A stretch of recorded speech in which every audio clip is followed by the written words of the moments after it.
Alright, magandang hapon mga kapanalig Luzon, Visayas at Mindanao sa ating mga kapanalig na overseas Filipino workers sa iba't ibang dako ng daigdig. Welcome po muli mga kapanalig sa ating programa kung saan boses ng masa ang bida. Ako po ang inyong kapanalig, Dorman Dikia, at live po tayong napakikinggan sa 846 sa talapihitan ng ating mga radyo, sa ating mapapanood sa ating DZRV 846 live streaming at sa ating Veritas TV Sky Cable Channel 211.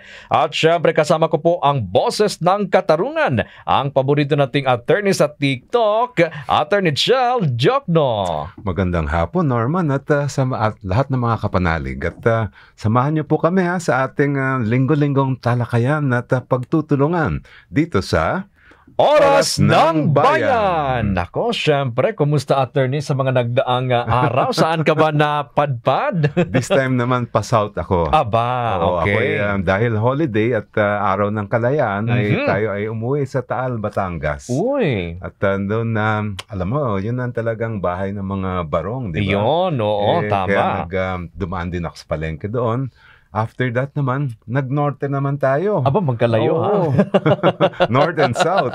Tayo pumunta sa Pangasinan at masayang-masaya ako dahil kasama namin si dating Vice President Attorney Leni Robredo. Wow! At si Attorney Sen Bam Aquino at si Sen Kiko Pangilinan. Ayan. Umikot kami doon. We had a very nice event sa umaga sa UCU. Urdaneta City University, mga mag-aaral doon. Hello sa inyong lahat, mga guro, administrador. At nag-collaborate pa kami sa mga influencer doon sa Pangasinan. Napakaganda naman talaga ng experience. Ano? Siyempre, na mga kabataan ito, mga influencers. Yes, i-greet ko sila. Si Megan, hello Megan Siap, no? Nag-TikTok kami. Wow. Si Consi JM Crisostomo, si SK Tala Paras, Dr. Carlo Trinidad. Kasama din natin yung media arm ng Youth for Disaster Reduction. Wow. Asin Bolo. At naku, meron pa kaming sayaw-sayaw kasama ang Diabetes Philippines Pangasinan chapter. Naku, maraming aabangan ng mga followers ni Attorney Chel sa TikTok, no? Abangan niyo po yan mga kapanalig, ha?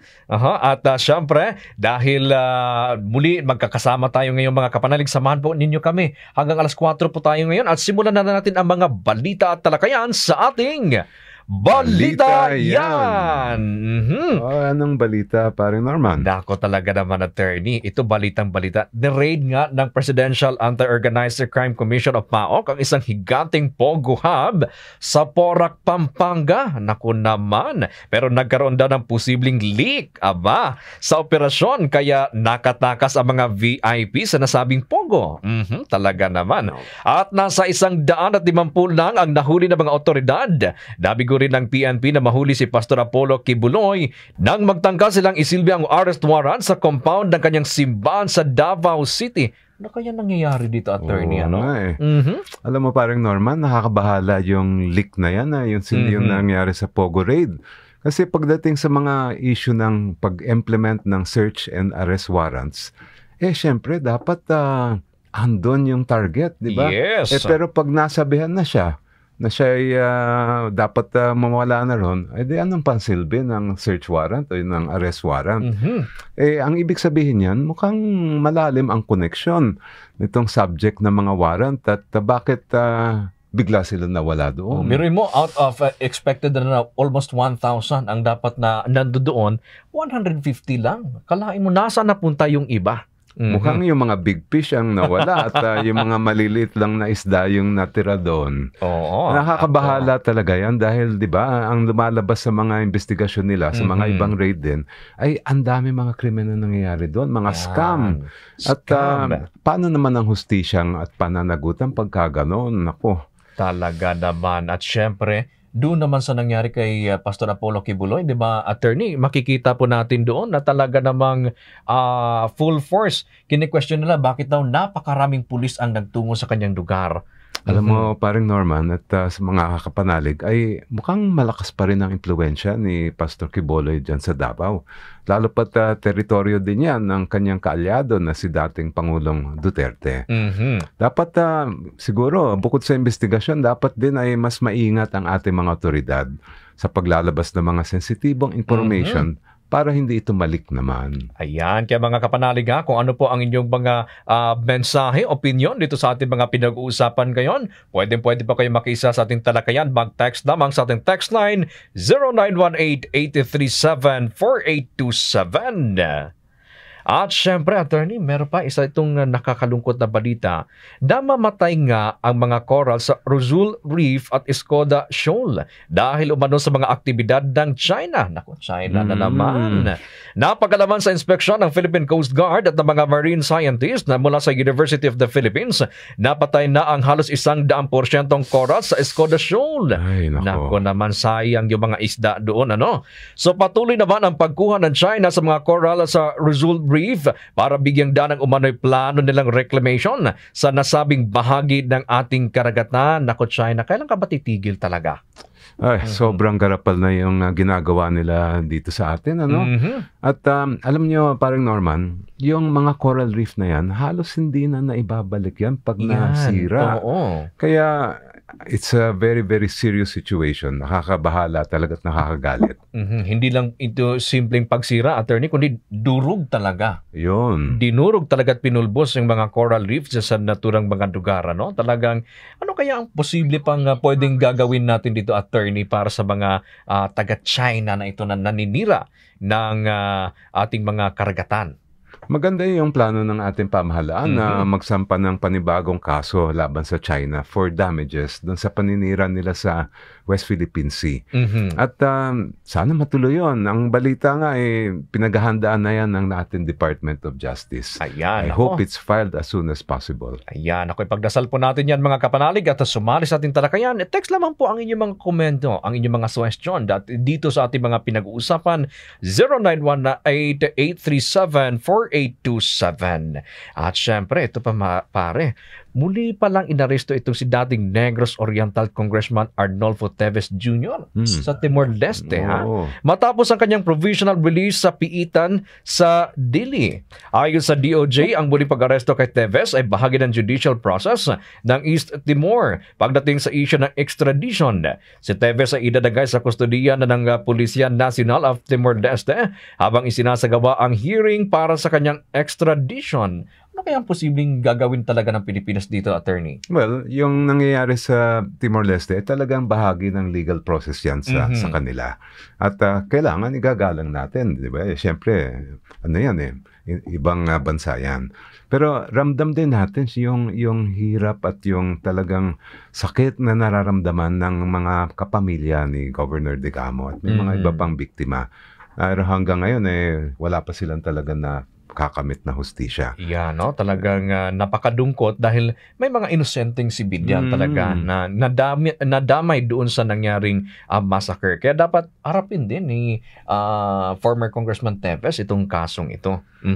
Well, hayaan natin gumulong ang proseso sa Timor-Leste at hopefully ay mabilis itong matatapos para ma-extradite na si Kong Teves. At syempre, kabilang din tayo sa mga umaasa na makamit na mga biktima ang matagal na nilang inaasam na hustisya. Oo, kasi yung mga biktima doon, ang karamihan din attorney, mga ordinaryong mamamayan na humihingi ng tulong. Oo, nandun lang sila at the wrong place at the wrong time. Yes, kaya dapat na talagang ma-extradite na at maharap ni Teves yung mga kaso, para mabigyan naman ng katarungan yung mga, lalo na yung mga namatay talaga.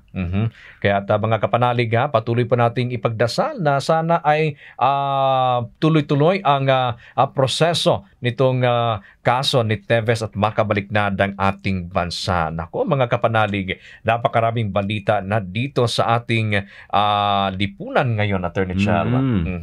Well, mga kapanalig, kami ay humihingi ng inyong paumanhin dahil wala po muna ang ating papremyo para sa pinakamagandang komento dahil naka-pre-tape po tayo ngayon. Babalik uli ang ating pa-contest sa susunod na Lunes. Ayan, kaya't mga kapanalig, dyan lamang po kayo. Huwag po kayong magdilipad sapagkat napakaganda ng ating mga talakayan sa araw na ito. Chillax lamang kayo dyan. Sa programang ito, na Oras ng Bayan, kayo ang bida.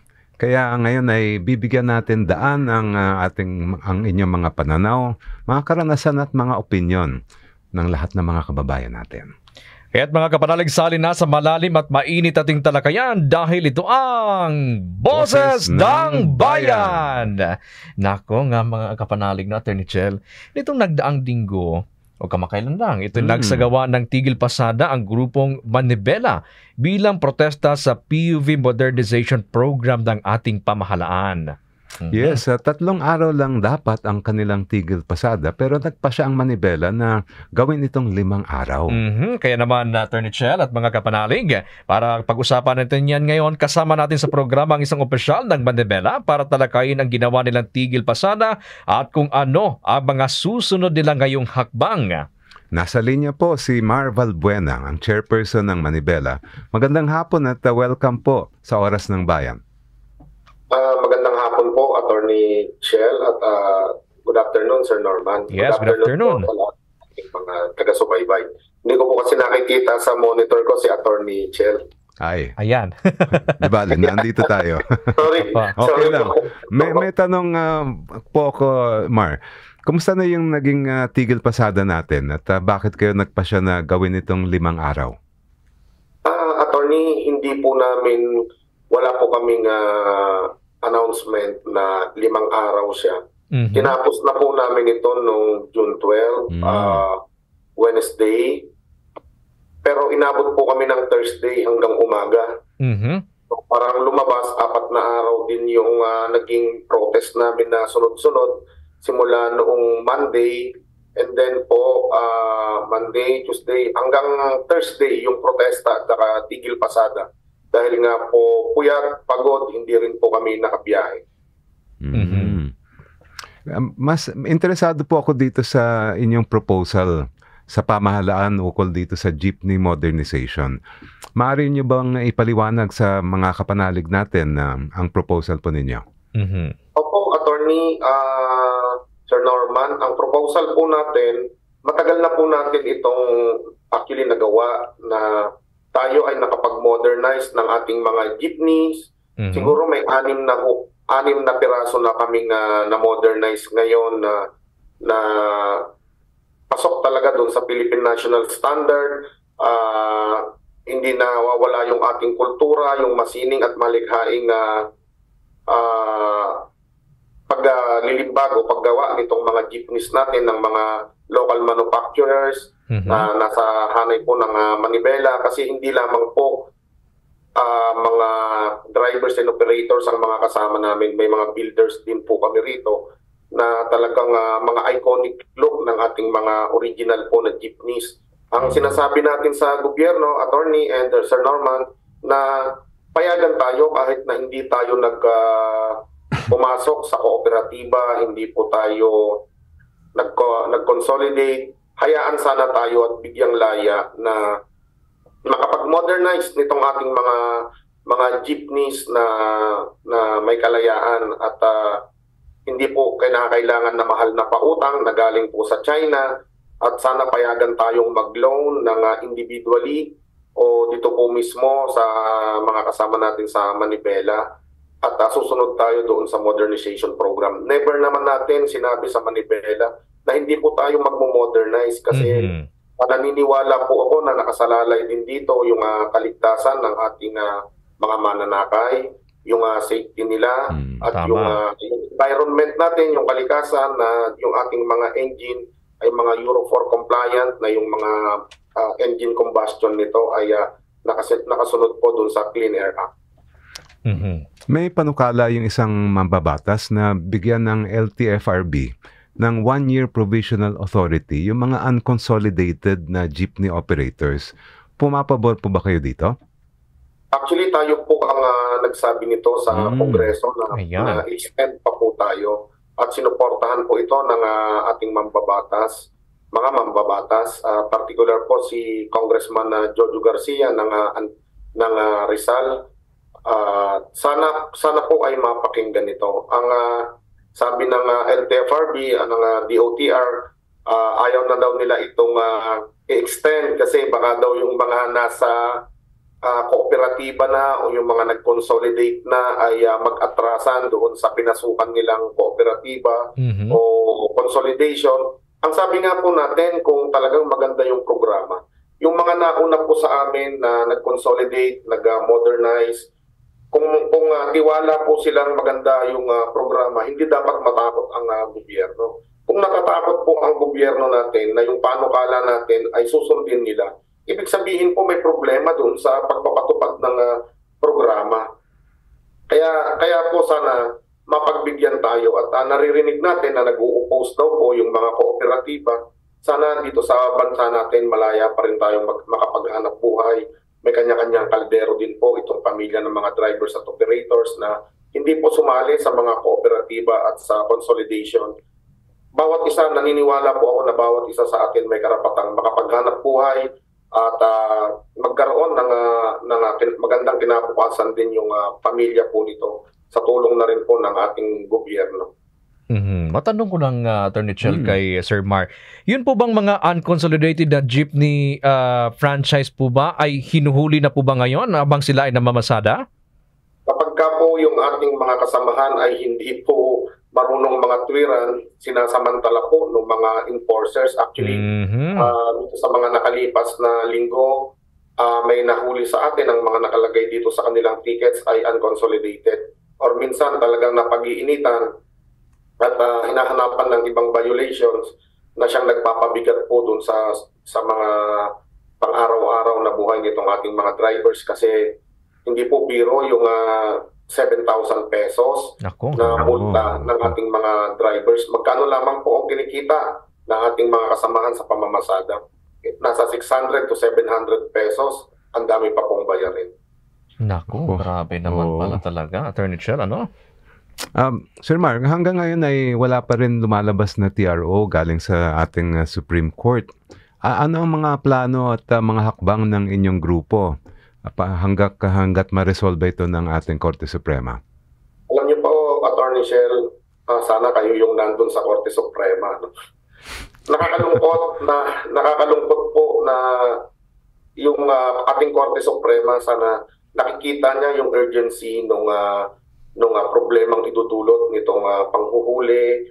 Kung hindi sila maglalabas ng TRO, sana makita natin na para sa bayan itong Korte Suprema natin.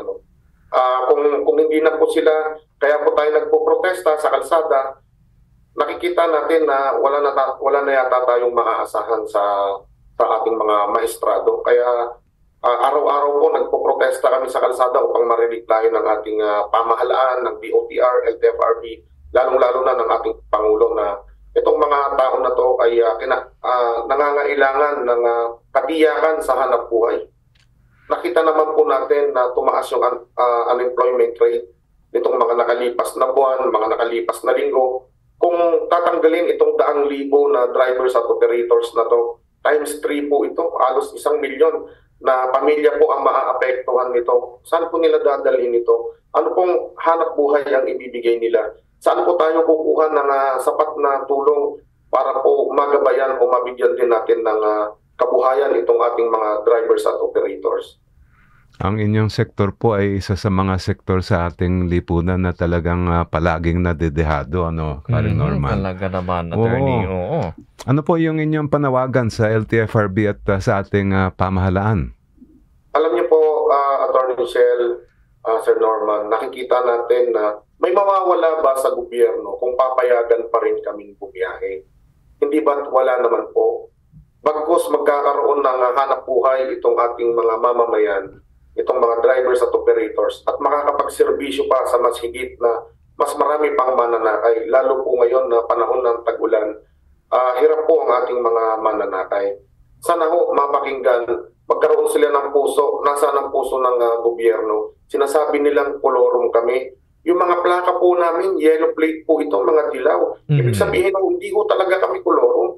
Ayaw nyo lang talagang i-renew yung aming mga prangkisa dahil sa ego. Hindi na po namin nakikita yung essence ng programa kasi parang patigasan na lang po itong nakikita natin na dapat ang gobyerno po ang nauunang nagpapakita nito sa kanyang mamamayan. Nilagay po sila dyan para bigyan ng hanap buhay ang taong bayan, hindi po tanggalan ng hanap buhay.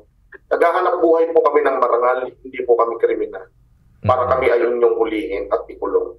Nako, Sir Mark, kung meron po kayong mensahe naman na gusto niyo pong ipaabot, no, panawagan or apela sa ating mga nakikinig ngayon, lalo na sa ating mga pasahero sa pangaraw-araw. Alam niyo, Sir Norman, Attorney Chel, nakakalungkot. Kami man po ay nakakabag dito sa nangyayari sa sitwasyon ng ating mga mananakay na nakita natin Lunes, Martes, yung kasagsagan ng aming protesta, wala talagang masakyan. Gusto na nga namin itigil ng Lunes pa lamang ng gabi na nakita natin. Lalo na dyan sa may elliptical road, sa may Pelcoa, Quezon Avenue, Luzon Avenue, sa may Tandang Sora na alas 12 na po ng ating gabi ito nagtatakbuhan yung ating mga mahal na mananakay. Gustong-gusto na po namin bumalik sa biyahe. Kaya lang iniisip ko rin po paano naman yung sektor namin. Paano naman po yung mga drivers at operators na itong panawagan, yung pagpoprotesta lamang po ang kaya namin gawin para kami ay mapakinggan. Sana naman makaisip tayo ng win-win solution na hindi po yung ego o yung dahil nasa poder tayo, hindi tayo pwedeng matalo, kailangan lagi tayong panalo dahil tayo ang makapangyarihan, tayo ang nakaupo sa pwesto. Isipin po natin yung ating mga mahal na mananakay. Yung taong bayan po ang pagsilbihan natin, hindi po yung ating mga personal na nararamdaman bilang mga nakaupo sa ating gobyerno. Nako, maraming salamat Sir Mark at syempre si Attorney Chel at kami po ang inyong mga kapanalig ay patuloy ang pagsuporta, no, sa panawagan po ng ating mga kasama sa transport sector. Talagang yes, maraming salamat Sir Mark. Full support po tayo sa inyo. Maraming salamat po Attorney Chel at sana makadako pagpalad namin kayo sa mga susunod na araw para sa mga iba pang konsultasyon. So, maraming salamat po Sir Marl Valbuena, ang Pangulo po ng grupong Bandebela. Maraming salamat po, mabuhay po kayo. At ito pa, Attorney Chel, ang isa sa pinag-uusapan ngayon. Naglabas ng kautusan ng palasyo na nag-aata sa mga paaralan at mga ahensya ng pamahalaan na kantahin daw at i-recite ang bagong Pilipinas Hymn at Pledge. Ano sa tingin nito, Attorney Chel? Ay, alam mo, pinag-aralan ko nga yan eh. Mukhang marami tayong tanong tungkol dyan. Siyempre, yung una ay ito ba'y talagang kinakailangan? Pangalawa ay ito ba'y may problema pagdating sa legal basis niya? Aba, sari-sari nga po mga kapanalig, no, ang reaksyon dyan sa nasabing kautusan. Mayroong tutol at syempre meron din mga pumabor. Alamin natin ang sentimiento naman ng Teachers Dignity Coalition tungkol dito, Attorney Chel. Yes, kasama natin ngayon sa programa si TDC National Chairperson Benjo Basas. Magandang hapon at welcome po sa Oras ng Bayan. Yes, Attorney Chel, magandang hapon po at Sir Norman, good afternoon po. Para po sa kapakanan ng ating mga tagapakinig, ano po ba itong Teachers Dignity Coalition?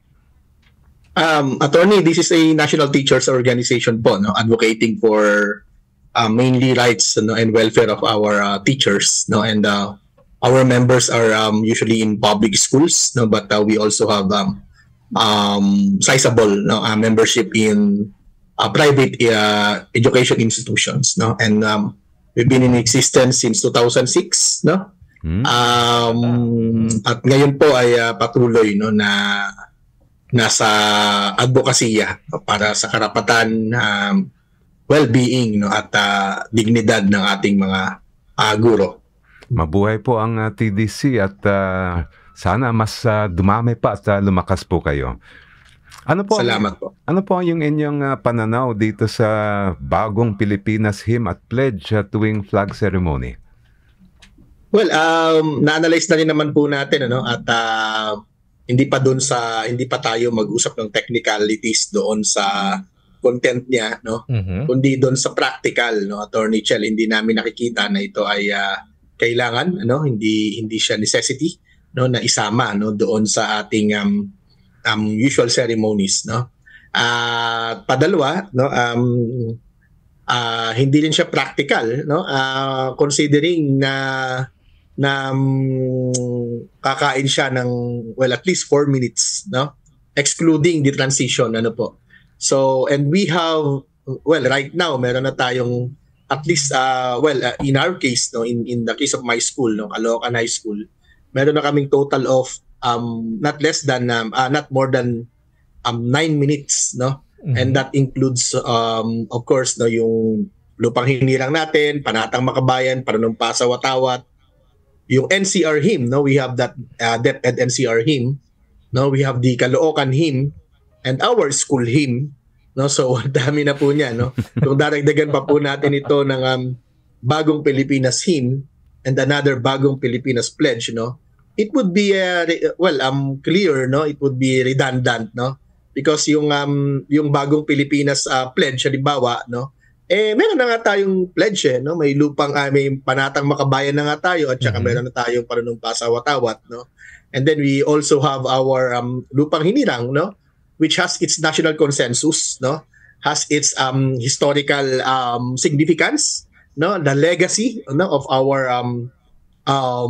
the nation, ano po. So ibig sabihin, ano, parang if we put something, no, alongside this national anthem, no, coming, no, from a national office din, no, para nakukulangan tayo, no, doon sa ating national anthem, no. And we think our national anthem, no, is more than enough, no, to instill patriotism and nationalism among our youth and our people in general, no. So sa tingin po natin, ano, ang isang maganda dinulot nito, Attorney Chal, mukhang kailangan nating i-review, no, itong paano natin to ididikdik, no, I would use the term, no, sa ating mga kabataan, ano, yung nilalaman ng ating pambansang awit, no, kasi napakaganda kasi ng ating pambansang awit, no. Pag tinignan natin ito ay awit na parang ano, no, awit ng liberation, no, awit ng paglaya ito, no, awit ng pagdepensa, no, doon sa national patrimony, no, sa ating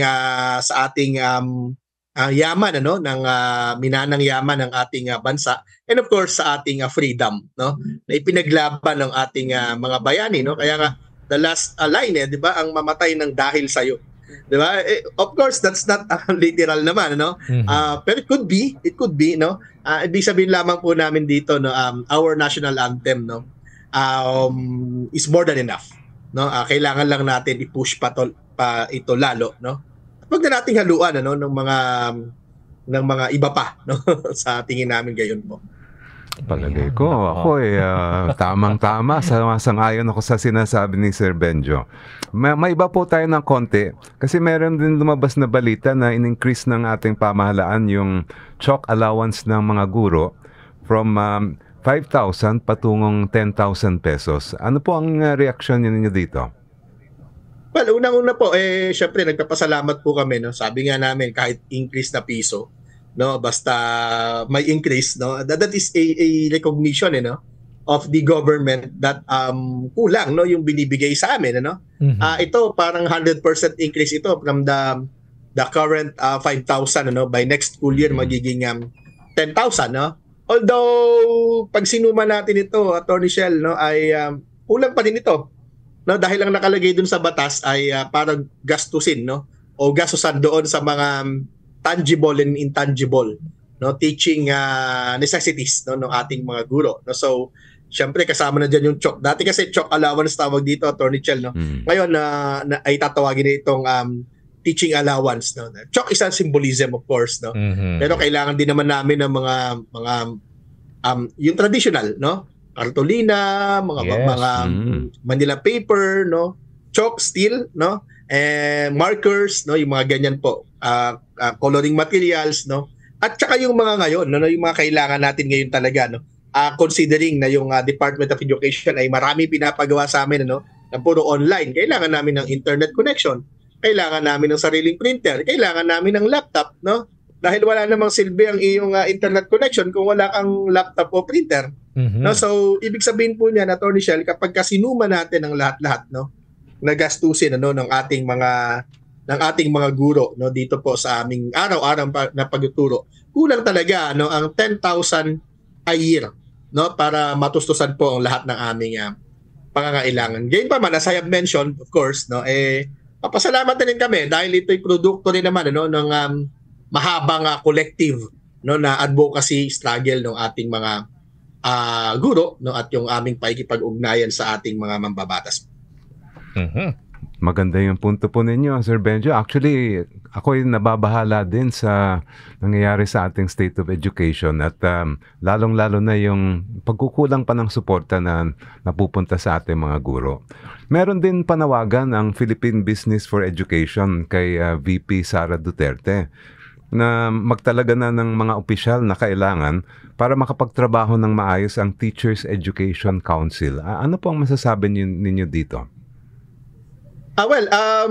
Nasa mandate po 'yan nung batas yung Teacher Education Council ito amendment at enhancement in fact nung nakaraan nating Teacher Education Council Yun nga problema nga po lamang dito talaga ay wala pa hindi pa buo yung council at yung secretariat na kinakailangan po dito Tama po 'yan kasi itong Teacher Education Council ang gandang venue talaga nito para maiayos natin yung especially yung pre-service yung pre-service po and this will involve our teacher training institutions dapat doon ang hasa dapat doon sinasala yung mga papasok dito sa system dapat magaganda magagaling yung ating mga teacher training institutions maayos at talagang pag pumasok yung mga bata doon paglabas nila magiging magagaling silang teacher iilan lang naman yung masasabi natin po na Center of Excellence sa teaching training teacher training institutions po sa ating bansa kasama na diyan syempre Attorney Chel babanggitin ko lang aking alma mater Philippine Normal University. Yan. Ako dapat din alternate Sir Benjo na talagang yung mailagay dito sa Education Council ay talaga mga expert pagdating sa larangan ng edukasyon. Di lang magtalaga kung sino lang ang gustong italaga.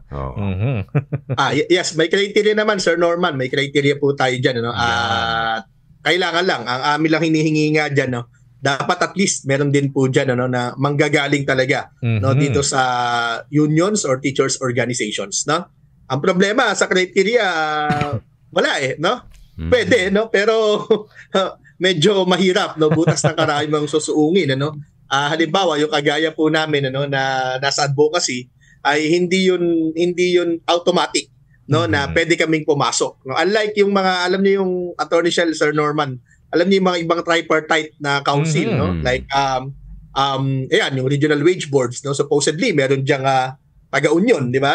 Yung SSS board, meron din diyan, yung GSIS. Wala pala, yung GSIS. Isa din yung issue namin, So, ito po sa Teacher Education Council, ang nakalagay po doon, education expert.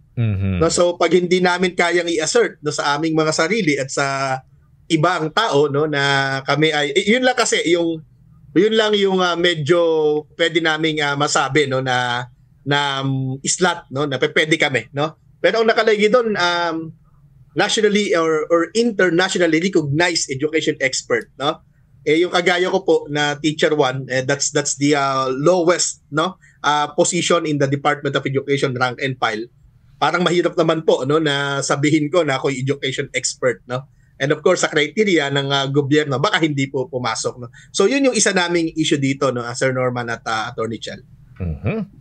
Nako, ano po yung message niyo po ngayon, Sir Benjo, dun sa ating mga tagapakinig, lalong-lalo na yung mga kasamahan po ninyong nasahanay din po ng edukasyon na talagang, yung may panawagan din sa ating pamahalaan? Well, ang pinakamalaki naming issue po sa kasalukuyan, ay yung aming hinihingi na aumento sa sweldo. Ang tagal na po nito, ang aming aumento ang aming sweldo, ay nakapaloob doon sa Salary Standardization Law, 'di ba?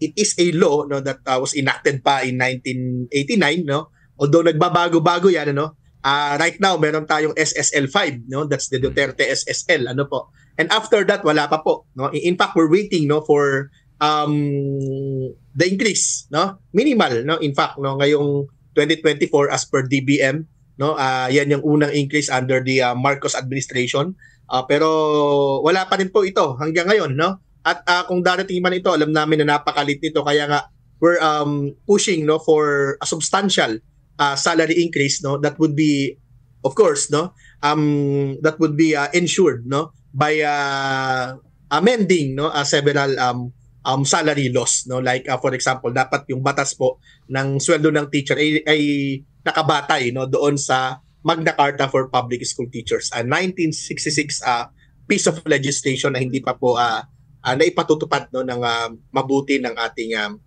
pamahalaan. And lastly, no, Sir Norman, no, ito'y challenge din, no, sa ating Pangulong Marcos, no, dahil when he was a senator, no, back in 15th and 16th Congress, no, he's one of the senators, no, who actually filed a bill, no, increasing the salaries of public school teachers into a, pwede naming sabihin, ano, substantial level, no, yung salary grade 15, no, under the SSL, no. Pero ngayon, no, yan yung pinapaalala namin sa kanya. He's now the president, no, he's now the most powerful person in the land. He is that influential, of course, no. Pwede niya nga, in fact, no, na i-certified because that bill, no, filed by Senator Bongbong Marcos, no, in 15th and 16th Congress, no, ang daming versions niyan ngayon, no, na existing. So he could actually act on it and declare, no, those bills, no, or any of those bills, no, as an urgent, no, certify it as a urgent po. Nako, maraming salamat Sir Benjo sa inyong panahon. Talaga namang napakaganda ng inyong mga ibinahagi sa ating ngayong hapon, di ba, Attorney Chel? Yes, thank you, Sir Benjo. At syempre, doon sa pinag-uusapan natin, Attorney Chel, sa puntong legal naman, ano bang masasabi niyo dito sa kautusan ng palasyo tungkol dito? Ako yung nagtataka dahil ang nakalagay doon sa order ng palasyo ay ang basehan daw ay yung Republic Act 8491 o yung kilala natin na Flag and Heraldic Code. Kaya lang, yung pag tiningnan naman natin yung batas na yan, ay hindi, sa tingin ko hindi siya ang sapat na basis para magdagdag ng bagong hymn at pledge. Ayan. Ang nilalatag lang naman ng RA 8491 ay yung ating Pledge of Allegiance na yung dati na, tsaka yung ating pambansang awit. At wala naman itong binibigay na otoridad sa palasyo na magdagdag pa ng iba pang mga himno o panunumpa. Ayan, ako naman talaga kaya mga kapanalig kung ano kaya mga question nyo dito yan? Mag-text po kayo dito sa ating text line 0918-837-4827. Diyan lamang po kayo mga kapanalig, chillax lang kayo dyan. Ayan, kaya mga kapanalig, ating pong balikan yung mga talakayan po natin sa araw na ito. Attorney Chel, kanina yung pinag-usapan natin, yung sa mga teachers talaga. Grabe, ano? Ang daming mga sektor dito sa ating lipunan na talagang na nagiging dehado. Kasama doon ang mga guro. Kasama rin doon ang mga jeepney operators natin. At minsan din yung nagiging issue, yung mga manggagawa din natin. Yan. Oo. Talagang pag itong mga sektor na ito ay hindi natugunan ng ating pamahalaan, talagang kawawa. Hindi lamang yung mga apektadong sektor, kundi ang buong bansa apektado. At yung napag-usapan din natin kanina, yung mga pogo. Nako po talaga. Dapat alisin na yan dito sa ating bansa. Ang dami nilang daladalang kung ano-ano mga scam, mga krimen. Ang nakalulungkot pa dito, Attorney Chel, mga kapanalig, no? Doon sa mga na-raid na Pogo Hub, may nakita mga uniforme ng Chinese military. Yun ang gusto ko talaga malaman totoo ba yung mga uniform na yan? At bakit nandyan yan? Ang daming mga dapat imbestigahan ng ating pamahalaan. May mga insignia na mga Chinese military ang nakukuha doon. At bakit nandoon? Yun na nga Parang nagsimula na tayo kay Mayor Alice, parang tuloy-tuloy na ata nakapasok na nga ba? Offshore gaming lang yun, di ba dapat? Bakit biglang may ganyan-ganyan na mga uniforme at kung ano-ano pa? At saka yung hub na kanilang mga pinipili ay hindi lang parang 100 square hectares ang pinag-uusapan. Nakita mo naman yung laman, may swimming pool pa, parang 5-star hotel. Grabe. Ibang klase. Kung titignan natin sa labas, akala mo para lang siyang warehouse, pero kung pumasok ka sa loob, isa pala yung malaking community. At hindi lang yan dyan sa Tarlac or sa Pampanga, meron po yan malapit sa ating mga airport. Yun, ang nakakatakot doon.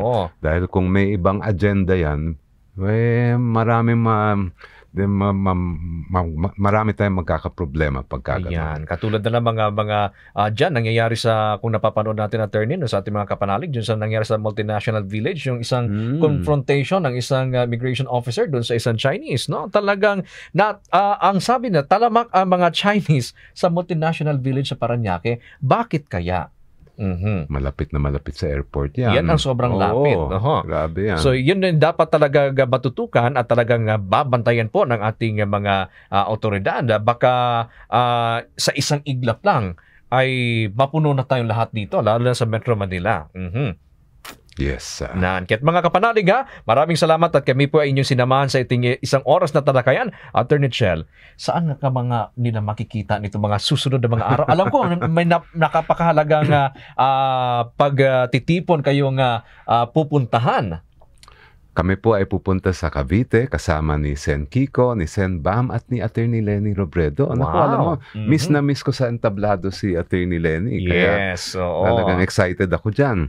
At meron din tayong talk sa nakaschedule sa National Teachers College. Ito naman ay tungkol sa issue sa West Philippine Sea. Ito mapakahalagang usapin din yan, ang West Philippine Sea. Mula sa mga teacher naman, pupunta naman tayo sa Rizal Medical Center, Department of Dermatology. Ang pag-uusapan naman natin doon ang sexual health and education with the experts. Ang toka ko doon ay human rights. Ayan. Very good. Nako. At meron pa isa. Sa IBP naman na Laguna, hello sa lahat ng mga taga-Laguna at mga abogado na andon, tayo magbibigay ng lecture sa Kalawang. Ayan, good luck sa inyong mga lakad, Attorney Chel. At alam ko nga napakarami na namang mga kapanalig natin, ang ating mga kababayan na matututo sa inyong mga ibabahaging lectures, lalo na sa usapin ng karapatang pantao. Kaya't mga kapanalig wala po muna tayong winner sa linggong ito sa pinakamagandang komento dahil naka-pre-tape po tayo ngayon, pero next time. Babalik po tayo ulit at nariyan pa rin po ang ating mga papremyo. Kaya maraming salamat sa inyong lahat mga kapanalig sa inyong pakikinig sa ating programa kung saan Boses ng Masa ang Bida. Ako po ang inyong kapanalig, Norman Dikia. At ako naman po si Attorney Chel Diokno. Samahan niyo po kami ulit sa darating na Lunes, 3:00 ng hapon. Sa linggo-linggo natin talakayan at pagtutulungan sa Oras ng Bayan. Sumainyo ang katotohanan.